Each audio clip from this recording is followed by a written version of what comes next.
Истинг – древнейшая техника, унаследованная жителями Ингушетии от своих предков. Сегодня топливно-энергетический колледж имени Тугана Цурова принял представителей 6 регионов, которые с 15 по 19 апреля будут состязаться за право стать лучшими в войлочном искусстве. Это значимое событие открылось при участии представителей органов исполнительной власти. Основой удачи любого мероприятия, основой любого действия, которое происходит, является коллектив.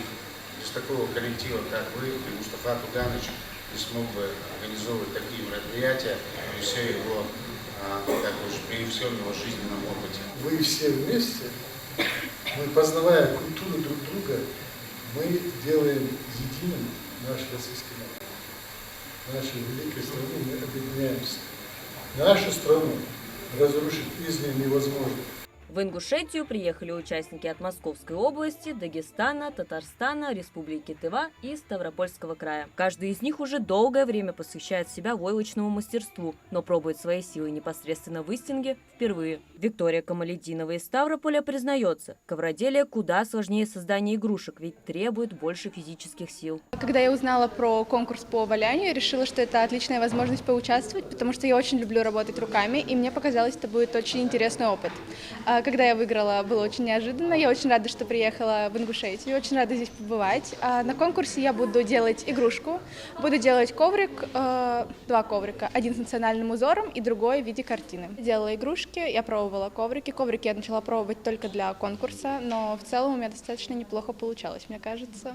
Представители некоторых регионов с детства вовлечены в войлочное искусство. Тана Хиртек родом из Тывы, животноводческой республики, где обработка шерсти играет важную роль. Для Таны войлок ее стихия, хоть и свое будущее она планирует связать с дизайном одежды. Войлочное искусство мне нравится особенно тем, что она расслабляет. На ней можно рисовать, можно создать разные игрушки, фигуры.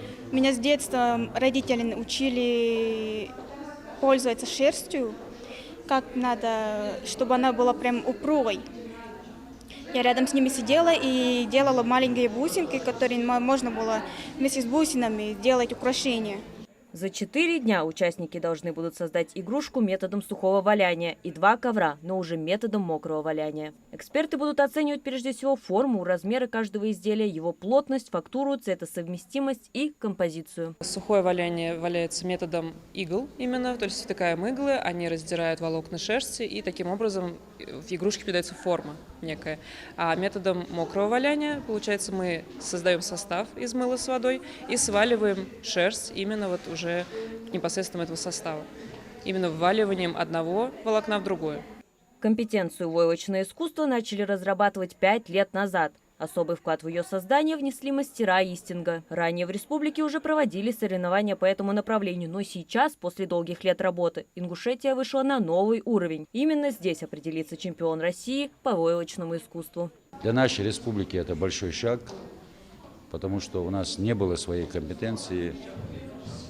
Мы вот это национальное наше искусство, древнее искусство, перевели в рабочую профессию, и сегодня по этой профессии и в Казахстане соревнуются, и в Киргизстане соревнуются, в Узбекистане соревнуются. Именно войлочное искусство Истинги. И со следующего года, с этого года и дальше ежегодно в Российской Федерации во всех регионах. Надеемся, что не менее 60-70 регионов мы будем встречать в следующем году. Сегодня идет активная популяризация ингушского ковроделия. И очень важно, что эта компетенция создавалась именно с уклоном в Истинг. Благодаря этому больше людей смогут узнать об удивительных коврах, которые издревле создавали ингуши. Все мы знаем, что в какой-то момент нашей истории войлочное искусство было потеряно. И благодаря научным деятелям нашей республики и активным активистам в этих направлениях, это данное направление возродилось. Участие в чемпионате дает не только полезный опыт и новые знания о войлочном искусстве, а все это подкрепляется и денежным вознаграждением. Его получит участник, лучше всего проявивший себя в этом непростом, но увлекательном мастерстве. На площадке присутствует индустриальный эксперт, который представляет ту или иную организацию. И победитель конкурса, помимо того, что получит денежное вознаграждение, он также получит возможность трудоустройства.